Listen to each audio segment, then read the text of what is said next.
Hi, I wanted to talk about a topic that I've been confronted with more frequently, and that is the fundamental question of whether you can actually train facial muscles. So, can face yoga really work? This is an interesting question because there are claims that you can't train facial muscles since they are too small, etc. For me, this was never a question, I must say. I have my training background, and of course, you see it in yourself and in others, but that's not really a scientific argument or answer to such things. I thought to myself, so I have a Master of Science. There must be studies on this, or at least something that can be verified or measured. So I started looking into this, and I will continue checking the research out there because there are studies. And it's interesting to see what did they find, what do they suggest. Today I want to start with one from 2018 that was published, which I found in the National Library of Medicine. They conducted a 20-week, 30-minute facial fitness program with women in their 40s to 65. So it was just normal facial aging types, neither those particularly affected nor those who looked like particularly youthful, but they tried to represent this so-called normal image. And they trained for 30 minutes a day and over 20 weeks, which was later reduced to every other day after 8 weeks. Doctors evaluated the participants before and after the signs of facial aging on a scale which had like 20 characteristics. So they rated for each participant, and what you could see was that significant improvement were especially noted in the cheek area.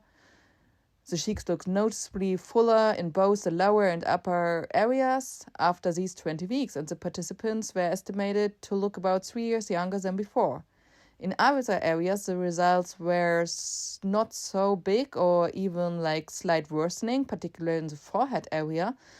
Now, I have to say, this is why I work with these 5 pillars, which is a face core method teacher training that I had, because in the case for forehead wrinkles, they usually relate to tension lines. In contrast to the cheek area, you can't really achieve much success when you do strengthening exercise in the forehead area, because this is already a tense area. Here we need relaxation techniques. It's that you have to stretch and relax the area while strengthening the eye muscle at the same time. So that's a relaxed forehead. When it's relaxed, you have to imagine it causes the eyebrows to sag down in a way. And to prevent any unsightly changes, you have to strengthen the eye muscle, particularly so that the eye stays strong and open, but everything above should be like really relaxed and calm down. So the way the muscle should ideally look is like this: a really relaxed forehead and a strong eye muscle. And for most people, it is not like this is typical that you have like a really tense forehead, and then you have 11 lines, and you have like the vertical forehead lines. And this is because the strengthening exercises adds more tension to this area, but it could lead to worsening of this. And the good news is with this that forehead wrinkles can be relatively easily treated, like with taping and so on. So it's a very effective method. The study is interesting because the cheeks were filled out. The cheek muscles are quite large, so this is a very good muscle to lift the whole face. They changed, leading the participants to feel younger, about 3 years, looking younger. Strong cheek muscles are really great because when they are stronger, they lift the entire face. It's like a natural facelift. Since they pull everything up, we have the sagging face, which is a typical sign of aging. And we can work against that with this. Folds like the nasolabial fold also are very influenced by this.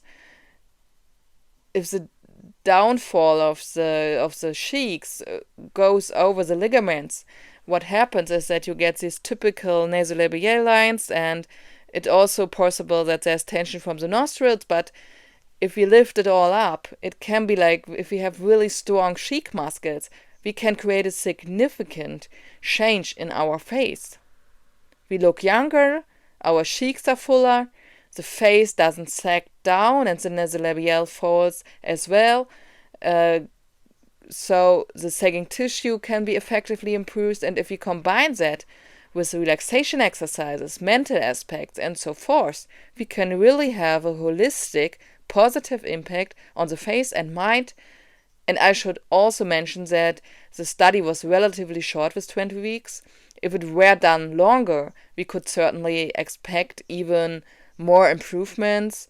It's important to integrate those pillars that I talked about, ensuring that we don't just work with strengthening exercises, but truly examining which muscles are optimal for which area and how to work on them. That can be improved further. However, I still think this is a very good study, so it shows that we can train cheek muscles, that changes occur in a relatively short time, and in the long run, this can lead to being perceived as younger. Long-term improvements can occur for wrinkles that arise from sagging cheeks, and the face can be lifted. These are all natural processes.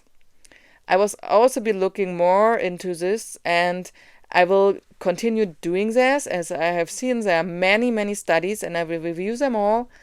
And I will keep on doing videos about this. So if you are interested in this, we can try to learn together with this. I know it's about what evidence is there. And this can also help us to see how to create an ideal treatment plan. What's the optimal length for a workout? We all have not so much time, so I think this is really interesting. So follow, like, share, and we will continue with this. I will get back to you and report more from the world of science.